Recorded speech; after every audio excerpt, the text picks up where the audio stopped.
Jorge Hernández y Hugo José. Con Hugo José y Jorge Hernández, muchísimas gracias, bienvenidos. Es un gusto, un placer tenerlos aquí con nosotros en nuestra fiesta del libro y la rosa. Por Hugo José, aplauso, ¿no aplaudiste? Brevemente vamos a hablar de Jorge Hernández, quien es originario de la Ciudad de México, narrador y ensayista, candidato al doctorado en Historia por la Universidad Complutense de Madrid. Ha sido profesor en la UNAM, el ITAM, la Universidad Anáhuac y el Centro Cultural Helénico.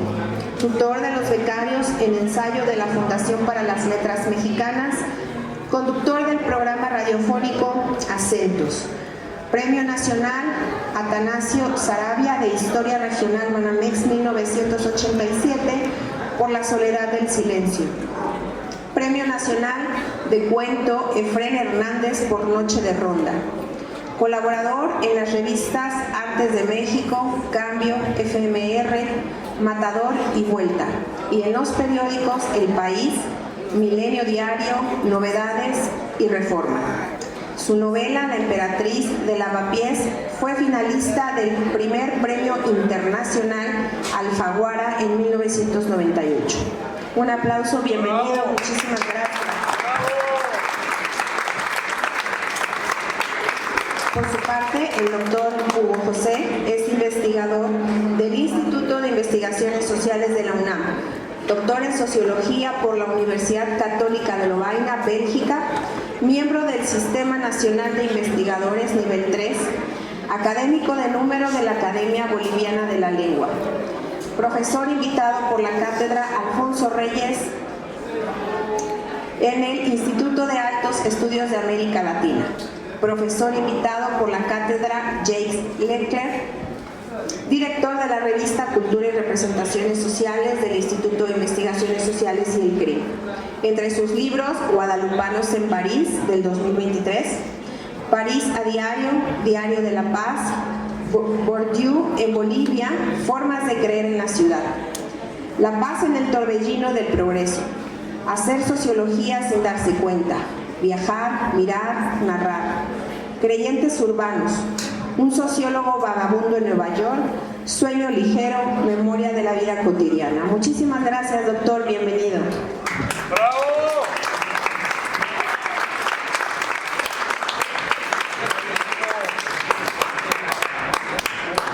Bravísimo. Yo te conozco, yo lo conozco, ya lo conozco.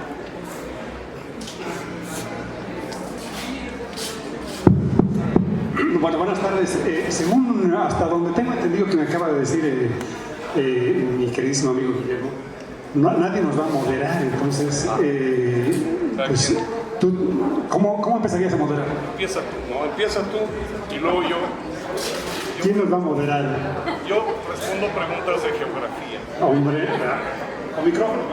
Yo voy a responder preguntas de geografía y luego hacemos una rutina de CrossFit, que es mi especialidad.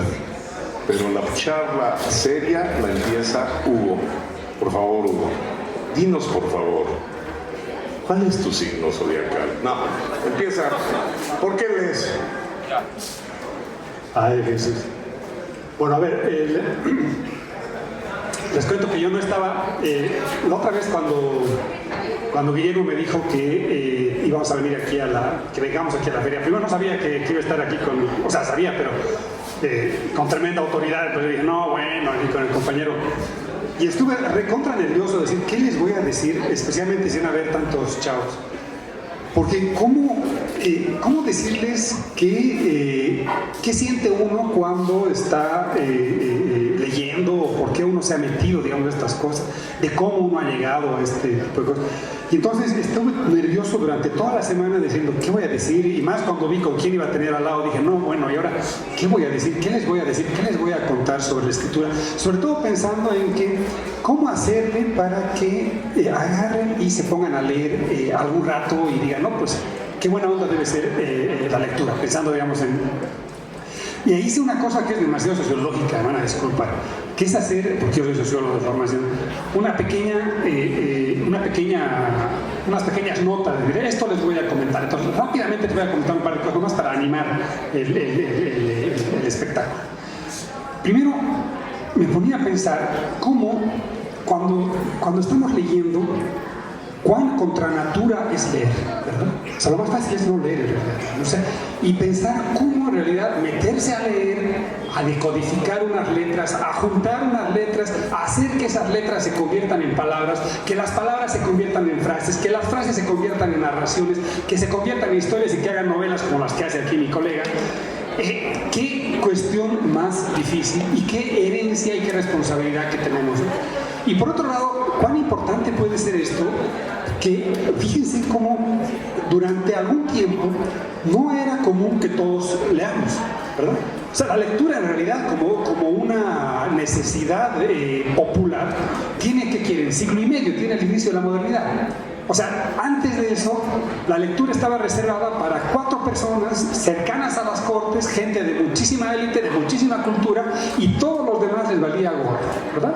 Y resulta que a partir de que inicia de las grandes proezas del mundo moderno, es que todos tenemos que saber aprender a leer y escribir. Entonces, fíjense la responsabilidad y lo bonito que nos haya tocado vivir, nacer en un momento en el cual la lectura es obligatoria, es una palabra espantosa que no la voy a volver a repetir, pero la lectura es una enseñanza en la cual que nos llega casi de manera natural cuando vamos a la escuela, cuando tenemos 5 años que nos lleva nuestra mamá, pues desde ahí empezamos a aprender. Una segunda cosa que les quería contar era lo siguiente. A veces, cuando uno se enfrenta así a gente que ha escrito mucho y tal, parece algo demasiado serio, ¿verdad? Parece algo demasiado serio, y más uno le dice, el libro más lindo que se ha escrito a la humanidad es Don Quijote. Y cuando ves Don Quijote dices, no manches, o sea, si este es el libro más bonito, mejor yo me dedico a otra cosa, porque no voy a leer una cosa de 1000 páginas, es demasiado grande. Entonces, a veces uno dice, esto va a ser demasiado apantallador, demasiado grande, demasiado fuerte. Y yo creo que hay que tomar en cuenta 2 cosas. Una es que lo que decía Borges, dicen que decía Borges, no sé si lo he escuchado, por ahí lo he visto en alguna vez, que un libro que no les guste, una lectura que no les guste, tiene que sentirse con toda la autoridad de decir, este libro no es para mí. Y cerrar el libro e irse por otro lado, ¿sí? O sea, nadie está obligado a leer nada. Y la lectura es una cuestión absolutamente personal, que es una búsqueda, ¿sí? Y en la cual cada quien tiene que encontrar su camino. Es como decir, ¿qué cosas te van a gustar en la vida? No, pues me va a gustar leer esto, hasta lo otro. Pero no es porque Don Quijote sea Don Quijote y al que no le gusta es un idiota. No es así como tiene que funcionar, sino que la lectura tiene que funcionar como algo que esto me gustó. Y me gustó Tintín, me gustó Harry Potter, me gustó... No importa a quién les haya gustado, ese libro es para ustedes. Eso es finalmente Borges, encontrar el placer, digamos, a partir de las letras. Una segunda cosita que quería decirles, tercera cosita que quería decir, es lo siguiente. La lectura no solamente está en los libros, ¿sí? Estoy seguro que ustedes en sus redes sociales han leído el día de hoy mucho más de lo que se leía cuando yo tenía la edad de ustedes. Porque simplemente estamos acostumbrados a escribir y a textearnos, y a mandar cosas, y a leer cosas, no solamente ver, sino a tener que estar constantemente metidos en la lectura. Entonces, son una generación especialmente privilegiada, porque el celular, con todo lo malo que puede tener y todo lo bueno que puede tener, nos está obligando a volver a leernos, ¿verdad? Y estamos obligados a escribir, porque le decimos, oye, ¿sabes qué? La conferencia está aburridísima, ¿no? Estamos texteando en este momento, y estamos leyendo y estamos recibiendo cosas, ¿verdad? Y cuando estamos recibiendo cosas y estamos leyendo, significa que estamos haciendo ejercicio de esa herencia de la humanidad que es precisamente la lectura, y esa posibilidad de estar metidos en las letras, sumergidos en letras. Entonces, el placer por la lectura no está solamente en el gran Don Quijote, sino está en que aprendamos a sacarle provecho a las lecturas que tenemos inmediatas. Mi hija, que tiene ahorita 17 años, me empezó a meter en esta historia de los, cómo se lee por el WhatsApp o no sé qué, una aplicación que yo no sé, que te van dando una lecturita, después otra lecturita, le abres, te vas otra lecturita, entonces vas consumiendo una historia que puede ser muy larga al final del día, pero que van en pequeños retacitos así. Entonces eso me parece a mí padrísimo. O sea, cualquier entrada hacia las letras es una entrada que nos va a llevar a algún lado, porque puede que empecemos a leer cosas, el graffiti que hay en los baños, o sea, puede ser una entrada, digamos, ahí, y podemos acabar en otras historias que son maravillosas. Y simplemente 2 cositas más y con eso ya me quedo. Una es Se dice que la lectura nos lleva a muchos mundos, ¿sí? Y fíjense lo bonito de esta idea de llevarnos a muchos mundos. Porque llevarnos a muchos mundos no es solamente que uno se sienta aquí, va a abrir de pronto un libro, y un amigo me decía, cuando lees a Padura, un autor cubano, empiezas a sentir el calor de La Habana, ¿no? Después de la tercera página uno siente que está en La Habana con un calor, más calor de acá, ¿no? Pero que además con la brisa marina, en fin, por la manera como está escribiendo. Entonces la lectura por un lado nos está llevando, nos va a llevar a lugares a los cuales probablemente nunca vayamos a visitar. Ese es un lugar común, todo el mundo lo dice, no estoy diciendo nada nuevo, nada inteligente, nada, pero sí es un lugar común, de esos lugares comunes que vale la pena repetirlos, porque sí es cierto, o sea, nos va a llevar a lugares a los cuales probablemente no salgamos de Cuernavaca, estamos aquí metidos, pero nuestra posibilidad de mirada va a ser enorme.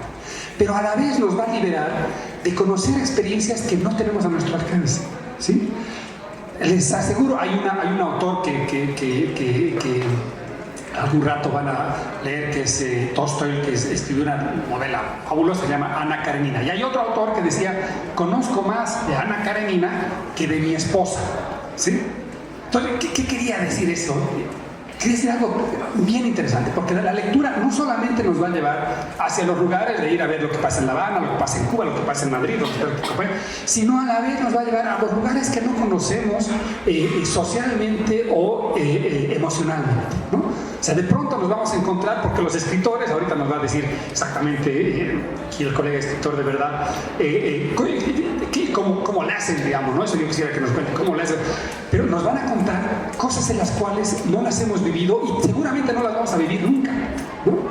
Las experiencias de gente, de momentos, porque esa es la habilidad de un escritor de verdad. Nos tiene que mostrar cosas que los demás no las vamos a poder escribir.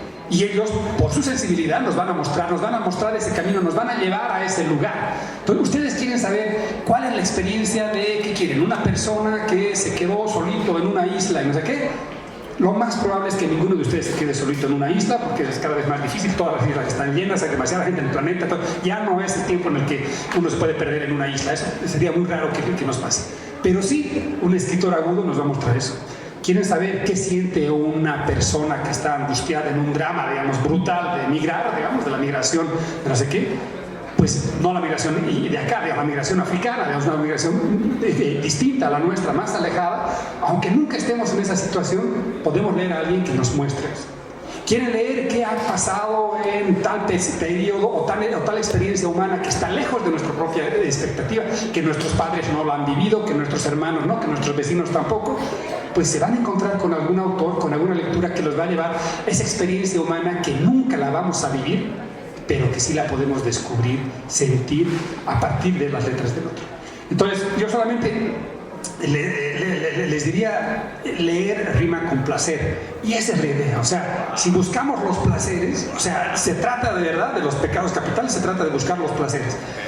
El placer uno de los placeres más padres tiene que ser leer, y vean así la lectura. O sea, la lectura no es tarea, no es obligación. Si un profesor les dice tienen que leer para mañana, no lo hagan, no lo lean, lean otra cosa, ¿sí? Y esa otra cosa, vayan a la clase y digan, esto es lo que yo he leído, porque he buscado, y me he entretenido.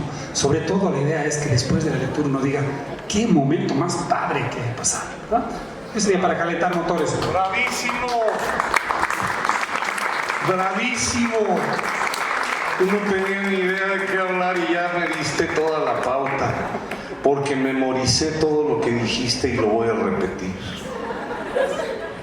No, lo grabé con el teléfono para poder escribirlo y te voy a plagiar. La primera cosa, solamente me queda una cosa pendiente, y es felicitarte porque dijiste que tenías una hija de 17 años, lo cual quiere decir que fuiste padre a los 10 años, porque según oí en tu currículum tienes 27 años de edad. ¡Ah, qué precoz! ¡Qué lucidez! Y te agradezco que hayas puesto la pauta. Voy a empezar de atrás para adelante. Terminó diciendo el doctor, que ya es mi amigui. A partir de lo que acabo de oír, ya somos amiguis. El placer de leer. Yo quería hablar de eso en un principio porque yo tuve el honor de ocupar un puesto muy importante y muy rimbombante en la Embajada de México en España. Y un funcionario que está demente, por no decir que es un pendejo, dijo: leer por placer es un vicio de consumo capitalista. Y yo dije, no puede ser. No puede ser que dijo eso. Y entonces lo verifiqué, lo busqué, incluso conocí a través del teléfono a personas que estaban presentes cuando lo dijo. Entonces dije, no, pues ya, este güey ya sacó boleto. Y una columna del periódico El País la titulé Por placer. No lo insulté, es más, ni dije su nombre. Simplemente me dediqué a decir en unos párrafos que creo que yo todo lo que he leído es por placer. Es decir, lo que no me causa placer no lo he leído. Cuando me obligaron a leer Moby Dick, yo me sentí muy ofendido porque tengo una tía muy gorda que una vez la vi en Acapulco en traje de baño y yo le juré a mis abuelos que había que llevarla a una iglesia y denunciarla porque era un cetáceo. Era una ballena, linda, pero ballena. Y entonces cuando dijeron, tienes que leer Moby Dick, dije, no, pues ya, pobre mi tía, ya es mucha burla, ya la vi en la playa, pues ya.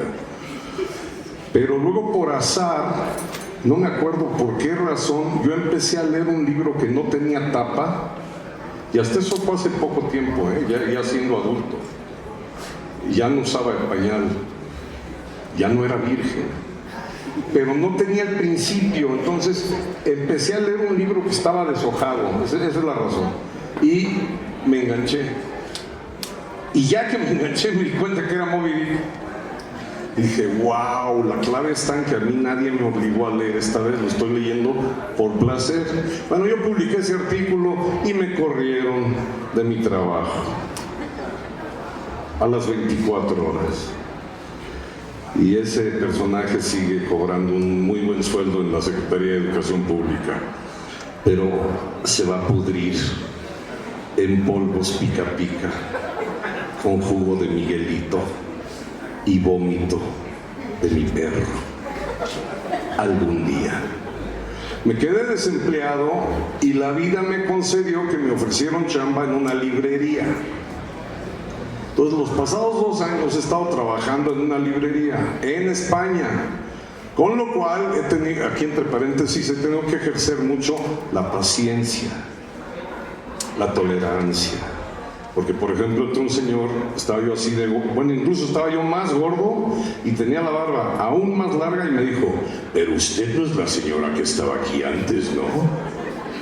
Dije, sí, güey, estoy con hormonas y estoy embarazada. O, por ejemplo, cada semana entraba alguien y decía, ¿los venden?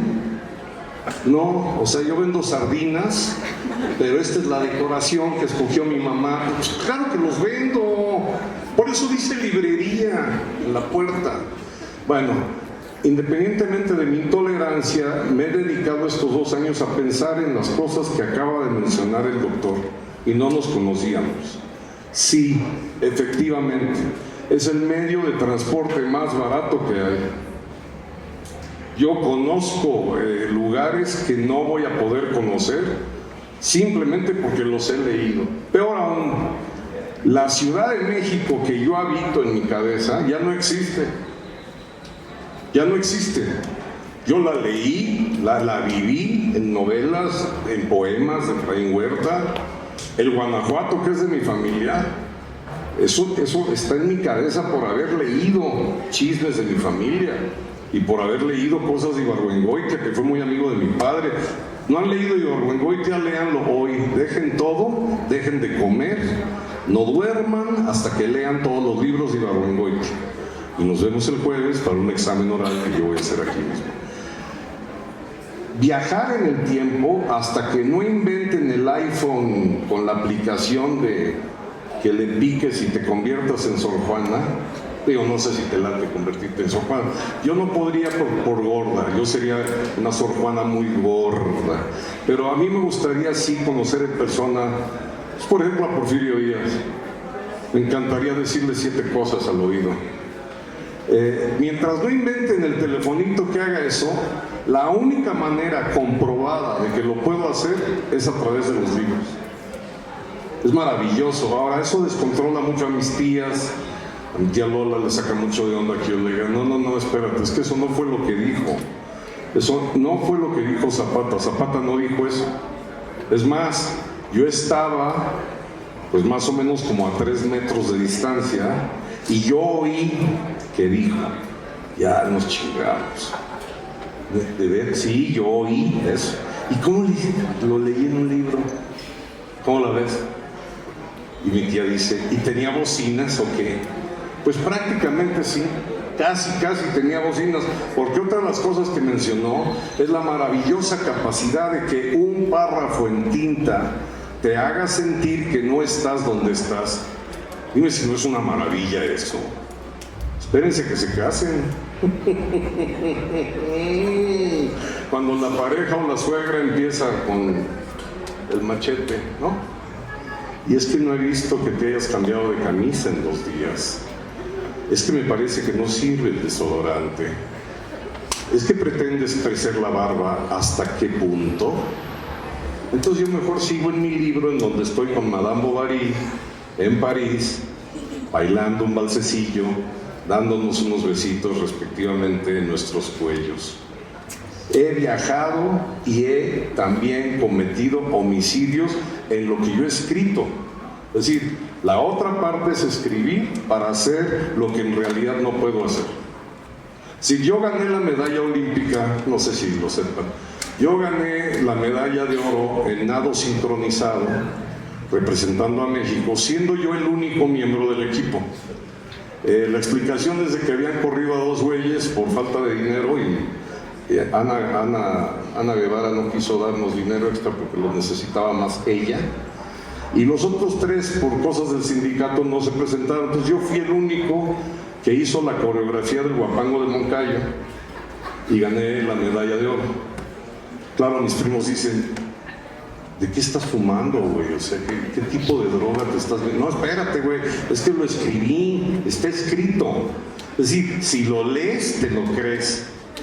Aparte, gané en tanga. Soy el primero que gana nado sincronizado en tanga, con una coreografía perfectamente bien ejecutada, yo solito. Ahora, cuando escribí el cuento tuve muchos problemas en hoteles de prestigio porque yo llegaba y decía, soy Jorge Hernández del equipo de nado sincronizado. Y la reacción de los gerentes era esta.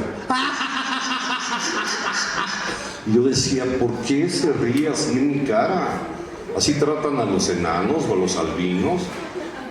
No sean groseros conmigo. Entonces siempre me regalaban una canasta de fruta.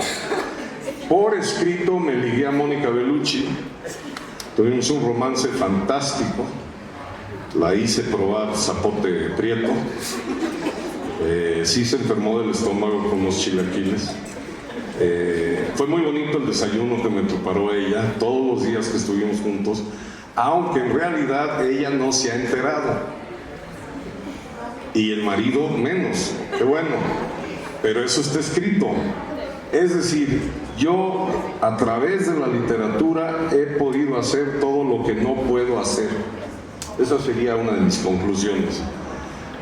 Abrevando un poco más de lo que planteaste, y que celebro que hayas preparado muy bien tus apuntes, me preocupa que lo hayas hecho manejando desde la Ciudad de México y que hayas ido ahí texteando al mismo tiempo que conduciendo, porque yo me vine ensayando. Yo todo lo que he hecho ahorita lo ensayé en la carretera, en voz alta.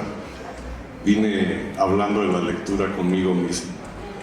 Mis razones son exactamente las mismas. La mejor formación que he tenido ha sido gracias a lo que he leído por placer. Es cierto que he prestado muchos libros sabiendo que no me los van a regresar, pero eso, en lugar de causarme molestia, me gusta mucho saber quién me robó ese libro, porque entonces ya tengo una conversación pendiente. Esa es la otra. Esto es una actividad muy solitaria.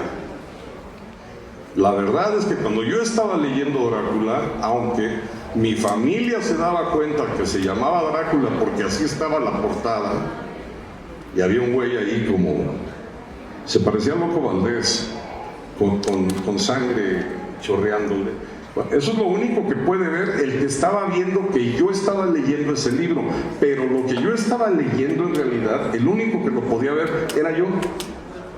Y cuando se lo presté a un hermano para que él lo leyera, él leyó lo mismo y entendió otra cosa. También está mal mi hermano, debería estar en un psiquiátrico, debería estar ahorita con medicamento y electroshocks. Pero eso pasa muy a menudo también con lo que escribo. Yo escribí una vez un cuento que un amigo me llamó y me dijo: oye, qué poca madre, güey. ¿De qué? No, pues de que ventaneaste mi relación con Rosalía. Digo, en primer lugar, ¿quién es Rosalía, güey? Yo ni sé quién es Rosalía. Mi novia, era la mujer de mi vida. El cuento que escribiste sobre nosotros, ¿no? Le dije, no, güey, no tiene nada que ver contigo. O sea, mamón, no te creas tanto, güey, no. Es un personaje que inventé. Aparte, el que yo inventé es guapo. Primera diferencia. Y se enamora de una chica que se llama Heréndira. ¿Qué tiene que ver Heréndira con Rosalía? Estás mal de la cabeza, busca ayuda, busca un psiquiatra. Bueno, ese mismo día, un tío mío me dijo: bueno, pues celebro que al menos lo que te he contado de mi relación con tu tía sirvió para este cuento. Yo, no, tampoco, no, espérate, no tiene nada que ver con ustedes. Y al día siguiente, otras 2 probaditas fueron que un compañero en la universidad me dijo: oye, qué triste el cuento que publicaste, maestro. Es tristísimo. Puta, me solté a llorar, me dio una lástima. ¡Wow! ¡Qué fuerte! Y poco tiempo después, pero horas después, una compañera me dijo: ¡qué radiante felicidad! Luego, ¿de qué? Del cuento que escribiste. ¡Qué bárbaro! No paré de reír, de gozar, de amar la vida. El mismo pinche cuento. Entonces, conclusión: el lector realiza una terapia normalmente silenciosa, íntima y excluyente, que en cuanto se menciona se vuelve social o grupal, o por lo menos plural e incluyente. Eso es una maravilla que no lo ha logrado más que la literatura en toda su extensión. Si acaso los cacahuates japoneses. Es decir, si tú vas caminando por un callejón solitario, comiéndote unos cacahuatitos japoneses, es una experiencia íntima y personal, muy difícil de que se entienda en el mundo, porque en el mundo, fuera de México, no hay cacahuates japoneses. Y lo más ridículo que puede hacer un mexicano como yo es pedirlos. ¿No tienes idea cómo me divierto en España diciendo: ¿tiene cacahuates japoneses? No jodas. ¿Y esos cómo son? Pues son, no sé, pero traen, o sea, son cacahuates y traen una funda japonesa. Y no sé cómo se hace. Creo que es harina, ¿no? Creo que es harina y los meten en un horno japonés. No, aquí no hay nada de eso. Aquí hay cacahuete. Aparte dicen cacahuete. O sea, ¿quién les enseñó el español a esos güeyes? Por favor. Pero esa experiencia de ir comiendo cacahuetes a solas, quizás se equipara a lo que estoy diciendo cuando hay quien comparte. Ahora, ahí también hay un truco. En el recreo, no compartan cacahuates que vienen de la mano sudada del compañero más cerdo del salón. Puso Miguelito en polvo con Miguelito en líquido. Eso fomenta enfermedades. Es un tema muy serio que debería plantearse en el debate de las candidatas a la presidencia de la República. ¿Qué opina usted de los cacahuates que se pasan de mano en mano con Miguelito y Popó? ¿No? Esa sería una gran pregunta. Eso sí, si viene directamente del empaque, es como cuando recomiendas el libro, que es... No te voy a decir qué me provocó, léelo. Porque también pertenezco a una familia que te recomienda lecturas diciendo: léete esta novela, no vas a dar crédito, güey, que al final es la mamá la que mata a todos. Gracias, ya no lo voy a leer. Me acabas de decir el final. Es como cuando fui a ver Titanic, estaba yo a punto de comprar el boleto en el cine y un güey dijo, qué mala onda que se hunde el barco. ¿Qué? No mames. ¿En serio? Ya no compré el boleto. Lo mismo con La Pasión de Cristo. Sí, me contaron el final, vestías, y dije, no, pues ya no voy a ir, aunque Mel Gibson la dirija. Entonces, recomendar de manera quizá muy sutil, que es, me interesa que leas esto. Creo que te puede llamar la atención, pero no soltar más prenda. Estamos viviendo un mundo en donde se acostumbra ya a soltar prenda, en el Twitter, en el Facebook, en el TikTok. No se dejen engatusar por eso. Y ahora que te paso el micrófono, propongo que me dejen pensar, mientras él va a poner orden a todo este desmadre, las recomendaciones o justificaciones mías de por qué soy un lector empedernido.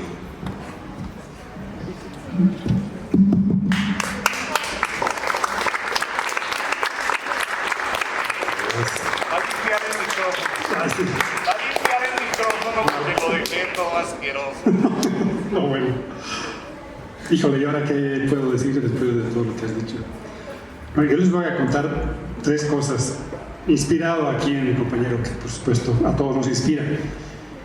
Lo primero es, ¿ustedes les han leído las cartas alguna vez? ¿Les han leído el café, la suerte? Sí, a mí sí. ¿Verdad? A mí sí. O sea, chequen que el tema de la lectura, estamos acostumbrados a decir lectura y libros, ¿verdad? Pero la lectura también va más allá. O sea, como que la lectura es también una especie de saber decodificar, digamos, cosas, o sea, saber ordenar algunas cosas que pueden estar incluso más allá de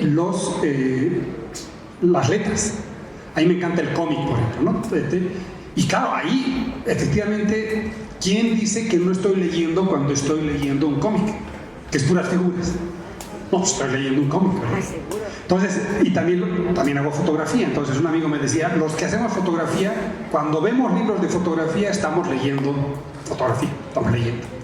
Entonces, la idea de leer también yo creo que hay que estirarla un poco y decir, estoy leyendo otras cosas como una especie de capacidad de decodificar algunas cosas para entender una serie de contenidos y de cosas. Entonces, tal vez hay que pensar también la lectura por ese lado para que salgamos a leer el mundo, leer la calle. Eso hacemos mucho con los sociólogos, ¿no? Pues, tal vez demasiado sociológico, pero salgan un día a la plaza de acá y vayan a leer qué pasa allá adentro. Leer, tomar imágenes, ver, quedarse con algunas cosas. Entonces, esto de la lectura, digamos, como algo más allá de solamente la decodificación de letras, y también como una capacidad de decodificar otras cosas que no solamente son letras, sino que también son símbolos que vienen desde otros lados. Otra idea que creo que surge de lo que dice aquí mi colega es la idea de saber contar, ¿sí? Saber contar es un privilegio. Yo no sé cómo sean sus abuelitas, pero mi madre es una lectora empedernida, mi madre lee de todo, ¿eh? Pero mi madre es una narradora extraordinaria. Fíjense que hicimos una vez un viaje que fue maravilloso, porque bueno, mi madre vivieron en un lugar en Bolivia, yo soy originario de Bolivia, ya mexicanizado, digamos, hace mucho tiempo, y resulta que su infancia lo vivió en un lugar, y fíjense que cuando ella tenía 5 años, su padre era un hacendado, y nos contaba, su padre murió cuando ella tenía 9, entonces yo no los conocí, y la finca en la que vivía después se fue al diablo, en fin, cambió completamente la realidad, y ya después una familia urbana nosotros. Pero siempre nos supo contar, en la sobremesa, en las charlas, nos supo contar en detalles cómo era su vida en ese momento, cómo era su infancia en ese momento. Y ustedes pónganse, identifiquen en su familia algún tío, tía, abuelo, abuela, primo, lo que sea, que les cuente cosas. Y chequen qué bonito es escuchar y qué bonito es contar cuando una historia está bien contada, ¿sí? lo importante de contar. Los grandes oradores, los grandes narradores son, por supuesto, compañeros como Jorge, que se dedica a eso, digamos, que está como debe ser con sus libros, ¿verdad? Te amo. Pero a la vez está mi abuelita, como mi madre, que son grandes narradores, que no han escrito un libro, pero que simplemente se sientan en la mesa después de la comida. Muchas veces, nuevamente, las mamás, son las mamás, las abuelas, un rol femenino de tener la memoria familiar y recrearla otra vez y volver a contarla nuevamente para quienes no han vivido esa experiencia y transmitir lo que es la historia familiar. Por Dios, no me digan si eso no es lo más importante que les puede pasar a uno. El mayor privilegio que yo tengo, uno de los mayores privilegios que tengo en la vida, es, por supuesto, haber tenido una madre que me sepa contar ese tipo de cosas desde que soy niño. Entonces, chequen esta parte, digamos, de que saber contar es un asunto, digamos, tremendamente importante. Y para eso, no solamente los que saben escribir, porque bueno, hay que saber escribir para contar bien, pero a la vez hay mucha gente que sabe contar oralmente muchas cosas que son súper padres y que hay que ver. Pero a la vez, y con eso termino y le vuelvo a pasar el micrófono a mi amigo, de hecho, pasándole la pelotita para que nos cuente cómo le hace, es asumamos que escribir es también súper entretenido. O sea, vayan ahorita, aquí la compañera está escribiendo, digamos, me parece fabuloso, bello, digamos, amo que alguien esté con una pluma escribiendo. Ese es exactamente, o sea, escribamos. Lleguemos esta noche a nuestra casa, escriban diario, escriban en el brazo de la amiga, escriban donde quieran, escriban por todo lado, o sea, agarren la pluma, agarren el celular, empiecen a escribir, o sea, vean que la escritura nos libera, vean que con la escritura uno protesta, pero también construye historias, pero también estudia, entiende cosas, describe situaciones, describe momentos. O sea, la escritura es en realidad otra de las grandes herencias, pero hay que cultivarla. Eso no viene de un día para el otro. Un amigo una vez, cuando empecé a querer escribir, seguramente, a ver si tú estás de acuerdo, seguramente sí, me dijo, porque yo en realidad no soy escritor, yo soy sociólogo, digamos, pero admiro mucho a mis amigos escritores, y me dijo, oye, si tú quieres escribir, me dijo, tienes que durante 10 años escribir todos los días algo, un ejercicio, y a veces después de 10 años, más o menos tu resultado es relativamente mediocre. Ahí lo vamos a evaluar. Entonces dije, no manches, a 10 años es demasiado. Pero en algo tenía razón, digamos, que es, hay que hacer de la escritura nuestra principal aliada, una cosa natural. O sea, no se vayan. Yo, el mejor profesor que tuve de sociología, fíjense, del primer año de la carrera, fue un profesor que nos dijo, tienen que escribir diario, ¿no? Un diario, mi querido diario. El día vi a una conferencia de un par de señores que hablaron sobre la escritura, y nos revisaba al final de la semana, había que presentar el diario que habíamos escrito, ¿sí? Entonces, esa idea de tener de hacer de la escritura parte de nosotros, de no irse a dormir sin escribir una frase, ¿no? Un párrafo, algo que parezca absolutamente banal. Hoy día me tomé un helado que estuvo bien padre, no, este está más feo porque hacer de la escritura nuestra aliada, o decirle a un amigo, oye, fíjate que estuve, contar las cosas, escribir. O sea, hagan de la escritura, conviertan a la escritura su mejor amigo, su mejor amante, su mejor aliado, su mejor pareja, para que les permita eso, expresarse, trabajar, darle la vuelta a las palabras, construir historias que van a ver que es entretenidísimo. O sea, una de las cosas más entretenidas, cuando vayan al dentista, la próxima vez que vayan al dentista, y que ya ven que ir al dentista es el castigo, el peor castigo que podemos tener. Cuando vayan al dentista y estén ahí esperando, viendo qué rato van a entrar, qué les va a hacer, qué les va a meter ahí en la boca las cosas, no sé qué, ¿no? En esa espera, pónganse a escribir. Pónganse a escribir, van a ver qué bonito se les va a pasar el tiempo, y pónganse a crear historias y van a ver cómo se van a transportar en otro momento, a otro lugar, y en el momento en el que les toque entrar donde el dentista, ya va a ser un momento completamente distinto. No les digo que van a entrar más contentos, porque nadie puede entrar muy contento a un dentista, digamos, sería una mentira, pero sí ese tiempo de espera va a ser mucho más padre, ¿no? ¿Cómo le hace un escritor? A ver, cuéntanos un escritor de verdad, ¿qué hace? ¿Por qué escribe un escritor de verdad? A ver, primero, celebro que hacemos buen equipo. Ya vamos a estar todos los sábados en un piano bar y vamos a vivir de esto, mi querido Hugo. A mí me faltó mencionar del bloque anterior que yo, dentro de 3 noches, termino el Quijote. Lo leo cada abril. esta vez creo que va a morir. Creo que todos están caminando a que va a morir don Alonso Quijano.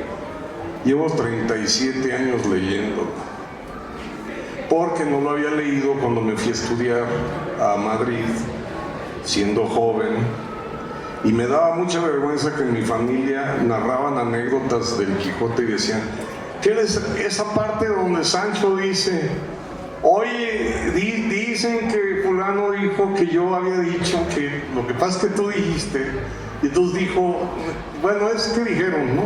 Que cuando dijiste que yo dije, ¿no? Y entonces que llegó y dije, a ver, espérate, eso sale en la película con Cantinflas, cuando Cantinflas hace el papel de Sancho, pero eso no está en el libro. O sea, mi familia hablaba del Quijote, pero fílmico. Entonces a mí me dio vergüenza y me dio por leerlo, y entonces lo leo cada año porque se lo prometí a un gran escritor, y aunque ya se murió ese escritor, le cumplo cada mes de abril. Lo termino el día 23 porque es el día en que murió Cervantes, que es el mismo día en que murió Shakespeare, nada más que en otro calendario, y que es el mismo día de San Jorge. Por eso es la fiesta de la rosa y un libro. Por eso todas estas personas vinieron hoy a regalarnos rosas y nos van a regalar un libro que van a comprar ahora mismo. La segunda cosa es que yo no sé si aquí vendan yo acabo de publicar una novela que tiene que ver con tu familia, se llama Cochabamba. Es una novela de una mujer que nació en Bolivia y que conquistó París, es la mamá de un amigo mío. O sea que ya eres el segundo amigo que tiene madre boliviana. Ahora bien, de saber narrar efectivamente está entre las razones por las cuales yo soy un lector empedernido. Pero voy por orden. En primer lugar, si quieren tener mejor cutis, lean. Si no me creen, se acercan al final de la charla y ven mis mejillas. Yo era horrendo, yo ya no sabía qué hacer, yo tenía grandes problemas de acné hasta que empecé a leer. Y ve cómo estoy. Me tapo con la barba nada más por humildad, porque se sentiría muy mal George Clooney. Me tiene envidia de torso y de glúteo.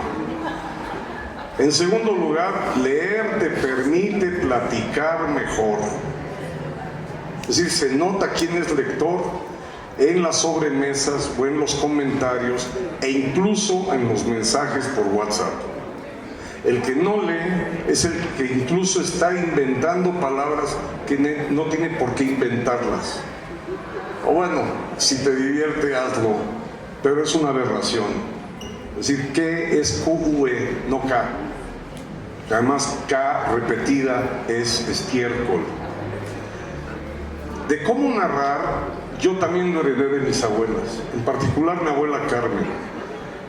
Yo me quejo mucho de que mis primas, las nuevas generaciones y mis sobrinos sueltan las noticias sin sazón literario, sin esa salivita que nos gusta ver en películas, en la pantalla del cine, pero sobre todo cuando nos narren algo. Es decir, que una prima me diga, ¿ya supiste que el tío M tuvo un hijo con una mega gorda del mercado? Pues ya echaste a perder, o sea, ya echaste a perder el chisme, ¿sí? Es más, ese chisme no tiene ni chiste, porque yo vengo de un mundo en donde mi abuela Carmen decía, por ejemplo, con una voz muy misteriosa, ¿nos podríamos ver el miércoles? Oye, ¿escucharon cómo lo dije? ¿Nos podríamos ver el miércoles? Eso es muy, muy desconcertante, porque las abuelas normalmente se ven en domingo, no en miércoles. ¿Se dan cuenta? Ya de ahí al fondo se oye un violonchelo como en Tiburón. Y yo llegué ese miércoles y mi abuela puso botana, que es queso panela en triángulos. En esa época yo bebía alcohol, me tomé un tequila con ella en absoluto silencio y mencionó, ¿ya viste cuántas flores? Y se paró sigilosamente a la cocina. Entonces, en mi cerebro mi abuela es narcotraficante y está escondiendo la droga en las macetas con algún dealer colombiano, pero no me lo quiere decir, simplemente dijo, ya viste cuántas flores, porque ya me va a meter en el negocio.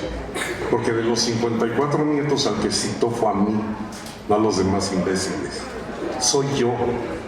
Luego regresa muy sigilosamente y dice, pasemos al comedor, cuidado con las macetas. Cuidado con las macetas porque ahí está la merca, esto se va a poner heavy, es en el comedor donde va a suceder lo que tiene que suceder, y sentándote ves que en el centro de la mesa, como aquí, hay un gran ramo de flores que no viene a cuento porque no es boda, vamos a comer ellos solos. Y entonces yo digo, ¿por qué puso las flores? Porque es el tema de conversación. Y sirve lo que se conoce como la sopa aguada.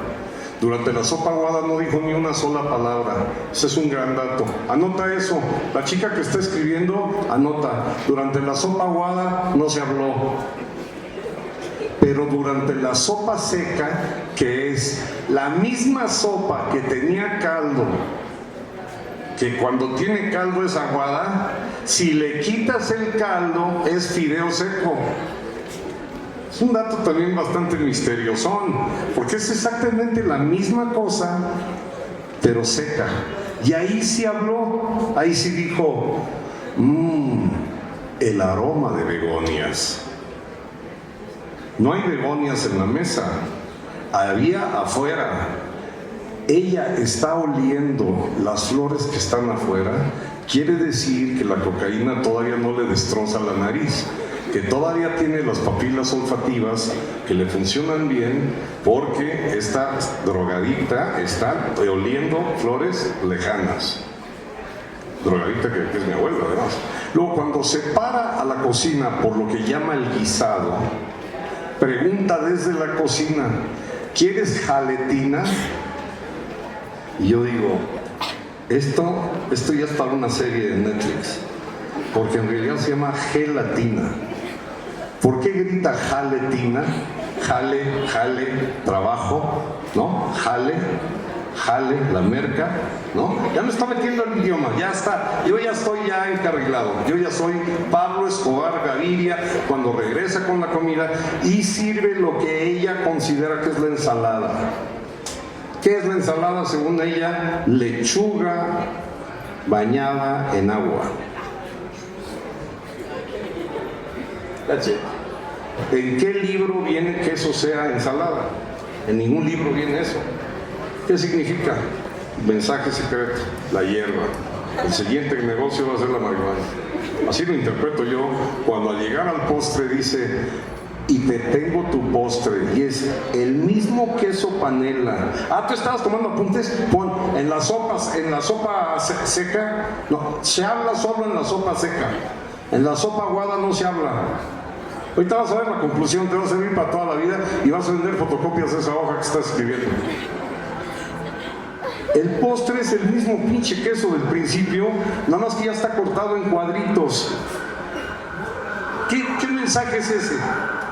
Es que podemos cortar la merca, es la misma merca, pero ya cortada, rinde más, deja de ser aperitivo, va a ser postre, ¿qué te parece? Y yo ya estoy pensando, wow, y de aquí voy a salir hecho un millonario, qué generosidad, qué lástima que ahora me voy a dedicar al crimen organizado, cuando de pronto mi abuela dice, pues todas estas flores, así como las ves, gratis. Le digo, pues me imagino, porque lo importante no es la flor, ¿no? Y me dice, no, lo importante es que tu tío M va mucho al mercado. ¿Y no te parece que alguno de los hijos de tu tío M se parece mucho a la que vende flores en el mercado? ¡Wow! ¡Qué manera de contar el chisme!, ¿no? A diferencia de mi prima que dijo, ya supiste que el tío M tuvo una hija con una mega gorda de la... y echaste a perder el pinche chisme. Porque con mi abuela por lo menos sirvió para una comida, no muy buena, pero una larga comida, en donde a mí se me fue la olla imaginando todo un rollo del narcotráfico internacional. Eso se debe a que mi abuela fue una gran lectora y por ende se volvió una gran narradora. Conclusión, ustedes busquen los WhatsApps que estén bien escritos y bien narrados. Cuando se junten para compartir un chisme, por favor pidan que se los cuenten bien. Igual los chistes, es muy mala onda la gente que cuenta los chistes mal. Yo tengo un primo que los cuenta al revés. Al revés, los chistes no tienen ningún sentido. Bueno, a menos de que te ríes primero y luego ya cuentan el chiste. Pero es muy mala onda que digan, hoy te voy a contar el chiste de un perico que en toda la farmacia y que ya, gracias, ya lo echaste a perder. Entonces, ¿dónde está el manantial? Está en los libros. Está también en algo que tienen que aquilatar. Nadie nos prohíbe al día de hoy leer lo que queramos leer en México. Piensen en la cantidad de países en donde sí está prohibido.